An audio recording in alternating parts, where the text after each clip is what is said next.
bought my dream apartment, and invited my entire family for a housewarming. I scrubbed every surface until it gleamed, lit candles in the windows, cooked a spread that could have fed 20 people. I set out wine glasses, laid flowers across the dining table, and waited. But no one came. At first, I told myself they were just late. Then I refreshed the group chat. Silence. Minutes stretched into hours. My food went cold. My chest sank lower with each passing tick of the clock. Finally, curiosity turned to dread. I checked social media. And there it was. Photos of my parents, my sister, my aunts, all smiling in front of my brother's new apartment. Toasting. Laughing. My mother beaming at his side. Not one message to me. Not one apology. Not one explanation. I stood alone in my sparkling kitchen, the silence roaring in my ears. My name is Haley Monroe. I'm 27 years old. And if you think you know how this ends, stay tuned. What happens when a family who leaves you in the dark suddenly needs your light? I turned off the oven, switched off the music, and sat in the dim glow of my own celebration. Then my phone buzzed violently, notification after notification lighting up the screen. The first message was from my mother. "We need to talk. Now." I stared at the words, my fingers trembling. They hadn't cared enough to show up. But suddenly they needed me? I didn't reply. I let the screen burn bright with her demand, the silence on my end sharper than any words I could send. And in that moment, I knew this was only the beginning. To be continued. The next morning, my phone was still buzzing with unread notifications. Missed calls. Voicemails. A string of texts from Mom, growing more frantic by the hour. Pick up. Don't ignore me. This is serious, Haley. For a family that couldn't spare one evening for my housewarming, they suddenly acted like I was the center of their universe. I didn't answer. Not yet. Instead, I brewed coffee, sat by the window of my sunlit apartment, and scrolled through last night's photos again. My brother's smug smile as he cut into a cake. Mom kissing his cheek. Dad holding up a glass of champagne. And there it was, the caption under my sister's post. "So proud of our golden boy, finally settled into his new place. Family over everything, red heart. Family over everything. Except me." By noon, I finally played one voicemail. Mom's voice was shaky, stripped of its usual superiority. "Haley, something's come up. It's complicated. We need your help. Please call me back." I almost laughed. Help. The same woman who told me I was just average, the same parents who never came to my graduations now needed me? I tapped my fingers against the mug, my silence louder than any curse. Another text arrived, this time longer. "We made a mistake last night. We should have been at your place. But there's something important we need to discuss. It's about the family finances." A call immediately. Finances. There it was. The real reason. Not guilt. Not love. Money. I leaned back in my chair, smirking. For the first time, I realized they hadn't abandoned me out of forgetfulness. They had chosen him again. But this time, I was ready to choose myself. To be continued. By evening, curiosity got the better of me. I finally answered one of Mom's calls. She didn't waste time. "Haley, thank God. Listen, your father and I need to talk to you about a small situation." Her voice trembled on that word, situation. I stayed quiet, letting her fill the silence. "It's about your brother's apartment," she continued. "He stretched himself a little thin with the down payment. The bank called. They're asking questions." I closed my eyes, pinching the bridge of my nose. Of course. My brother overspent, and now they wanted me to clean up the mess. Dad's voice boomed suddenly on speaker. "We thought you could step in. You've been saving, right? You're responsible. If you helped cover some of the payments for a while, it would give him room to breathe." I nearly dropped the phone. "Me? After you skipped my housewarming to celebrate him? After 15 years of pretending I don't exist?" "Don't be dramatic," Mom snapped, the sweetness gone from her tone. "You're single, no kids, good job. You can spare it. Family sticks together." I laughed, sharp and bitter. "Family sticks together? You couldn't even sit at my table for one night. You toasted him while I sat alone in the dark. And now you want my money? There was silence. The kind of silence that tastes like fear. Finally, Dad cleared his throat. Haley, don't make this harder than it has to be. It's just money. Exactly, I said coldly. My money. My life. And for once, it's not yours to take. I hung up before they could reply, my hands shaking, not from guilt, but from power. For the first time, the leverage was mine. To be continued. The next morning, they doubled down. Mom showed up at my apartment uninvited, tapping on the door like she still owned the keys to my life. When I opened it a crack, she tried to smile, her voice syrupy. Sweetheart, we didn't mean to upset you. But you don't understand how serious this is. Your brother could lose everything. I crossed my arms. He should have thought about that before signing papers he couldn't afford. Her smile faltered. We told him you'd help. You've always been the dependable one. Please, Haley, just a little loan. We'll pay you back. The word loan hit me like a bad joke. I thought of the birthdays they skipped, the graduations they left early, the years they told me I'd never be as special as him. Now suddenly my dependability was their lifeline.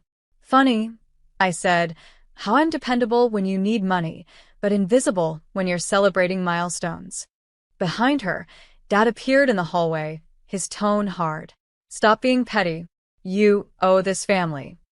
I felt something inside me snap, not with anger, but with clarity. No, Dad. You owe me. You owe me 15 years of dinners where I sat ignored. You owe me every holiday where I was too average to be noticed. And you owe me an apology that'll never come.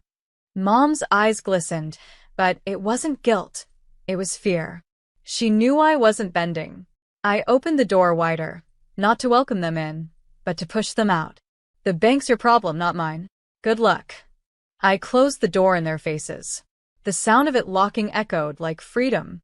For once, I wasn't the forgotten daughter. I was the untouchable one. To be continued. The silence after I shut the door was sweet, but it didn't last. By the end of the week, the calls multiplied. Some came from relatives I hadn't heard from in years. Haley, can't you just help a little? Your brother's under stress. Don't be so cold. Cold. That word burned. Where were they when I sat alone on my housewarming night? Where were they when my milestones passed unnoticed? I didn't answer. Instead, I went back to my routine, work, friends, evenings in my apartment lit by lamps I'd chosen, art I'd hung, a life I had built without them. Still, the buzzing phone on my counter was a reminder of the storm I'd left outside. Finally, one voicemail from Mom caught my attention. Her voice was shaky. Haley, please. The bank is threatening foreclosure. If word gets out, it'll ruin us. People will know your brother failed. We can't let that happen. Please, just think about the family name. I almost laughed out loud. The family name. The same name that had left me off invitations. The same name that never clapped for me, now dangled in desperation. That night, I sat at my desk and pulled out the paperwork for my apartment. Paid in full. No cosigners. No debts. I took a photo of the deed, the one with only my name written in bold.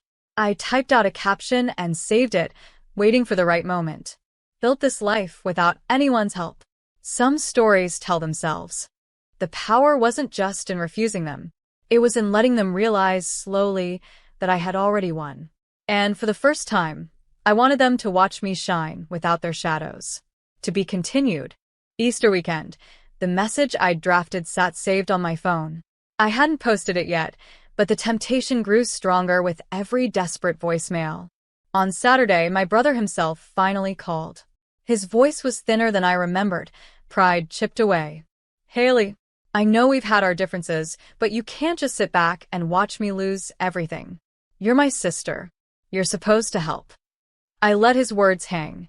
Then I asked calm and sharp, did you think about me when you all skipped my housewarming? When you toasted your new place while I sat alone? Was I your sister then? He went quiet. The silence told me all I needed to know. That night, I opened my social media. One photo, the deed to my apartment, my name bold and clear, paired with the caption I'd written days ago. Built this life alone. Some stories tell themselves. Within hours, likes and comments poured in. Friends from work cheered me on. Old classmates messaged congratulations. Even distant cousins chimed in, some shocked, some supportive. And I knew, without a doubt, my family had seen it. By morning, Mom's text came through. "Haley, take it down. People are asking questions. You're humiliating us." I typed back. "Funny. I remember asking for the same thing when you humiliated me. Difference is, I have proof and I'm not deleting it." The weight shifted again. For years, they held power with silence, with favoritism, with exclusion. But now, their silence was the prison, and I was the one holding the key. For the first time, their shame wasn't my burden. It was theirs alone. To be continued. By the end of the month, the ripple effect of that one post had spread everywhere. At church, people whispered about how my parents forgot their own daughter's housewarming. At my brother's work, his co-workers teased him about moving into an apartment he couldn't afford without begging his sister for help. Even my golden sister facade cracked. Friends unfollowed her, tired of the endless bragging when the truth was now out in the open. I hadn't said a word beyond that single caption. But silence, paired with proof, was louder than any speech. Then one evening I heard it, pounding on my apartment door. Through the peephole I saw them all. Mom, Dad, my brother, and my sister. I opened it just enough to lean against the frame. "Well," I said, "if it isn't the family that suddenly remembers where I live." Mom's mascara was streaked, her tone desperate. "Haley, please. Take it down. We can't go anywhere without people whispering. Your brother's reputation is ruined. We're drowning in humiliation." Dad's voice, usually booming, cracked. "We made a mistake. We should have been there for you. But don't destroy us over one night." I let them stand in that silence, the irony thick in the air. One night. For me, it had been years of nights, birthdays, holidays, milestones ignored. Finally, I said softly, "You taught me I was disposable. Now the world sees the truth. You disposed of me first." My brother tried to step forward, but I raised my hand. "You don't get to rewrite this anymore.